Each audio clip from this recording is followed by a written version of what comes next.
Nathalie Miara, vous êtes présidente de MT20, un négoce en vin bordelais. Vous êtes donc une femme du vin. C'est une histoire qui a commencé comment et qui s'est construite comment? Alors, ça remonte un petit peu. Déjà, au préalable, je dirais que je n'ai pas de racines viticoles. Et je n'avais pas non plus d'éducation familiale, en tout cas en termes de dégustation de vin. Et donc le vin est arrivé un petit peu par hasard. J'étais étudiante en commerce international à Paris. Et moi j'adore cuisiner, donc je faisais relativement souvent la cantine pour tous mes copains et copines d'études. Et un jour, un ami œnophile averti est arrivé avec une bouteille de Grave rouge. Première fois que je dégustais un Bordeaux. Et ça a été une découverte déjà. Et puis vraiment le goût du vin, que je n'avais pas soupçonné, s'est imposé à moi, vraiment. Donc ça a même été une véritable émotion gustative. Je m'en souviens encore, je me souviens même encore du nom du château. Là-dessus, toujours dans le cadre de mes études, en 88, nous faisons une mission universitaire de prospection en Chine. Chaque étudiant devait avoir trouvé et représenté une entreprise, et j'avais un autre ami tout aussi passionné que le premier qui avait eu en plus de l'intuition, puisqu'il est parti en représentant des cognacés et des producteurs de vin.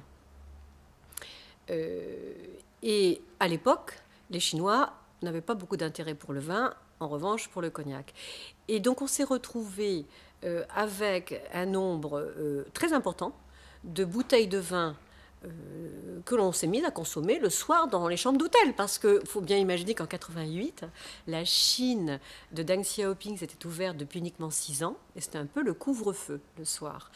Donc on s'est mis à boire. Et alors là, cette fois-ci, plus qu'une émotion gustative, ça a été une révélation.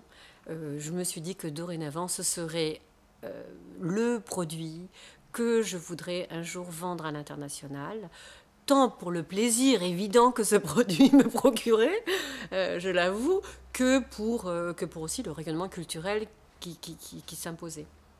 Donc, une révélation, véritablement, en Chine.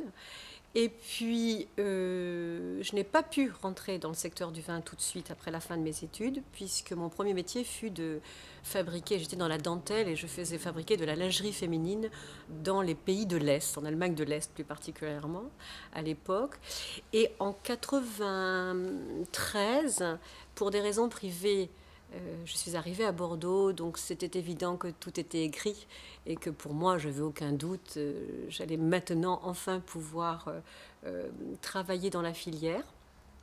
Et j'ai eu la chance que le président de la société MT20, où nous sommes actuellement, m'ouvre les portes, me fasse confiance. Je n'avais pas de formation dans le vin, juste mon énergie et ma motivation. C'était un œnologue, son associé également, donc ils m'ont formée. J'ai eu la chance également de pouvoir être en direct avec les viticulteurs, donc d'acheter et de vendre, parce que je crois qu'on vend bien que ce que l'on a aimé acheter. J'ai complété mes connaissances avec un diplôme universitaire en dégustation. Et puis voilà, j'y suis toujours et j'adore mon métier, je changerai pour rien au monde. Merci beaucoup. Merci.